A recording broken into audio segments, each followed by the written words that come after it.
Good morning, MRGC membership. I'm here with Jess today doing our Friday update. Today's Friday, June the 12th. A lot of stuff going on. I have had some constructive feedback that some of my updates to you have been lengthy. This one may be one of the longest, so if you care not to listen, just hit that little delete button next to your YouTube video and it will go off immediately. But there's a lot of things going on, both at the club and in the state of New Jersey, that I think are to your benefit to have a little more clarity on them. First of all, coronavirus update. Throughout the state, 165,816 confirmed cases and 12,443 fatalities. There has been an uptick, as you've probably heard on the news, in 21 states across the country, attributed mostly to mass gatherings surrounding the Memorial Day celebration weekend, protest rallies, and states reopening their economies too quickly. Most recently, I've learned that Asbury Park City Council has approved a resolution permitting restaurants to open up inside dining at 25% capacity beginning Monday, in direct defiance of Governor Murphy's executive order not to do so. So we'll see where that goes within the town of Asbury Park. Hopefully we'll get in outdoor and indoor dining open here very soon at the club. I'll talk more about outdoor dining as we go along here today, and hopefully indoor dining will soon follow. So what's happening in our golf? Effective and in conjunction with the Executive Order 153 issued by the governor the other day, the club has amended its 16-minute tee times to 10-minute tee times. As of today, caddies may return to the game and should wear a mask and practice social distancing of 6 feet at all times to protect both themselves and the member and/or members that they're caddying for. 2 persons are now allowed in a golf cart, but high-risk members may still request their own single-use golf cart. We are installing clear plastic dividers in all carts today for added protection. However, they can be rolled up if you desire not to use them. This is also in preparation for the fall. Should the virus reactivate and spike in our area, we'll be prepared with these rolled down partitions between the 2 persons inside the golf cart. Rakes are now back in our bunkers, and flag sticks may be pulled as usual. The devices where you can lift your ball out of the cup have been removed. Additionally, new guidelines will be coming out over this weekend with adjustments to guest play, trolley carts, and we will be resuming adherence to our former carrying policy as denoted in the green booklet, whereby you may carry your bag at any time should caddies be unavailable or after 3 p.m. each day. All this and further details will be clubstered to you over the weekend prior to Tuesday play, so you have a heads up on the new guidelines. I've received questions and emails regarding the minimum spending requirements. I will report to you that last evening the executive committee met to discuss the food and beverage minimums, and after a very lengthy meeting and discussion, all agreed that to table any further decisions prior to the fall in order to get more statistical information by the year's end. We're hopeful that as restrictions are lifted, there'll be ample time and opportunity for all members to perhaps meet their minimum obligation. However, if minimums are unable to be met, a concession will certainly be considered in the fall prior to the year's end. Also, all prior club essential purchases did apply to the minimum, as does the new outside dining option and hopefully soon to be indoor dining options, as you could imagine. So we're hoping you can meet the minimum by the year's end. If we look at all the data and most members are not able to do so, the committee will reconvene and discuss options and perhaps some concessions to that. But at this time, nothing is being done in that regard. However, please know that all the decisions that are being made throughout this crisis that the club is making are not on the backs of the members during this unprecedented time. All decisions are being made in the best interest of the membership and are not financially motivated. And now to our halfway house operation. The halfway house is now open Thursday through Sunday for your convenience. Devin is up there and doing a fantastic job and ready to accommodate all your eating and drinking needs while you're playing your round of golf. And your support up there for Devin and halfway house is greatly appreciated. Now, for the crux of today's discussion regarding food and beverage. As previously communicated, the Club Essentials program ends today, and fully cooked meals to go for lunch and dinner will take its place beginning Tuesday, June 16th, in conjunction with the start of outside dining on the Riverview Terrace and the Riverview patio. Due to kitchen constraints, we could not possibly accommodate both services simultaneously. The Club Essentials program was all-consuming in and of itself 8 hours per day, with receiving product, preparing product, packaging product, processing orders, arranging delivery times, and billing appropriately.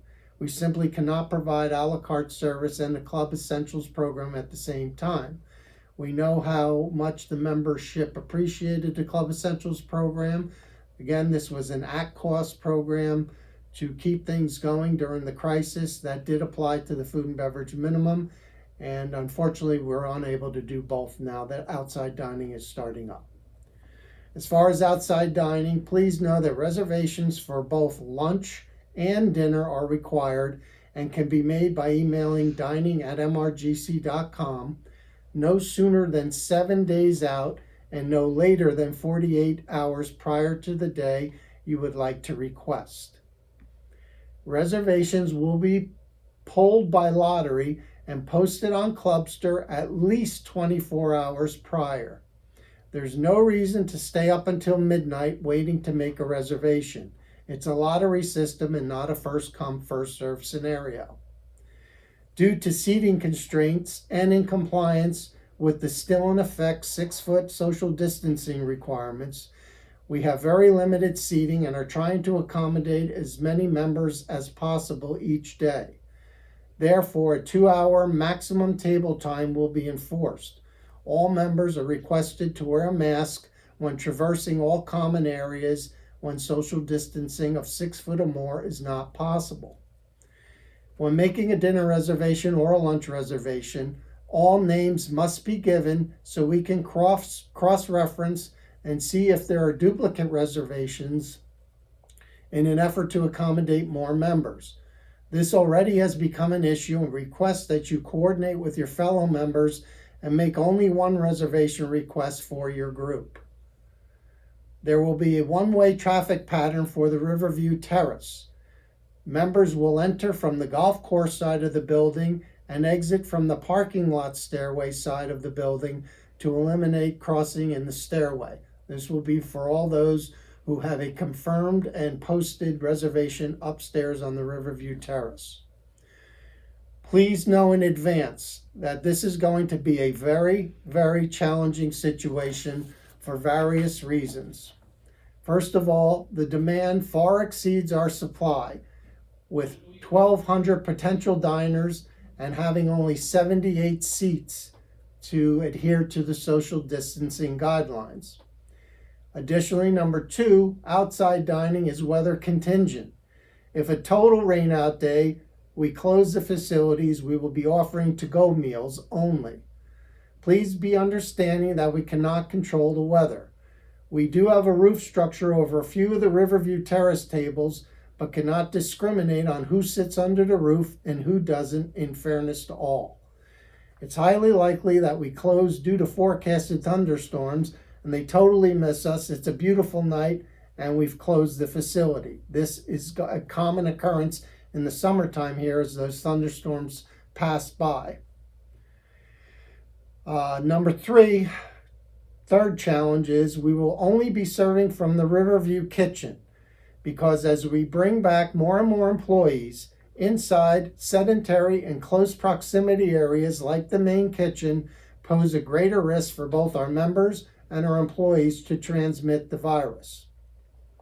In operating only of the outside kitchen, it's a very small and limited facility, and as such, the menu offerings will be limited at this time. We're not electing to use the men's patio down at the far end of the building simply because with social distancing requirements of 6 feet, there would only be 3 tables allowable, and running food and beverage from the terrace is impractical. Instead, we've added additional tables to the grass area outside the lower Riverview Grill patio in an effort to accommodate as many members as possible. Walk-ins, again, due to limited capacity issues, it's highly likely that walk-ins will not be able to be accommodated. If you have a tea time and want to have lunch either prior to your round or after your round of golf, you will need to make a reservation. Here's the bottom line. None of us like this situation, but we have to work together, make concessions, be understanding of the situation, and do the best we can with this very limiting government order permitting only outside dining. In some aspects, we might very well be better off to not open anything until we're fully operational. But again, we're going to try and do our best and make adjustments as we go forward in the best interest of all members. We know everyone's been cooped up inside and itching to get out to the club for dinner. Hopefully in the very near future, inside dining will be permitted and we can get back to some semblance of normalcy regarding food and beverage service at the club in an effort to accommodate all members who would like to eat here. Please know that we've been diligent in our preparations for outdoor dining and have new procedures in place regarding sanitation and disinfecting practices for your protection. Things like plastic glassware, paper napkins, individual salt and pepper packets, hand sanitizing station, employee masking requirements, and daily temperature scannings, and a host of other practices are all implemented for your protection. In the meantime, be well, stay safe, and protect yourself and all those around you by wearing a mask and staying home if you or someone else in your household is sick. We're all excited and looking forward to opening outside dining, even with all the challenges that it's going to bring. The staff, we had a big meeting yesterday. They're all excited to get back to the club and to see you and have some face-to-face contact with the membership. But all of us need to do this in a responsible manner and not flood the club with 100 people walking into the bar upstairs thinking that things are back to normal. They're not. But we're all going to do our best. We look forward to seeing you. Please understand we're doing the best we can under the circumstances, and things will get better. We will make adjustments where we can to try to do our best to accommodate all the members of the club. Thank you. Until next week, be safe.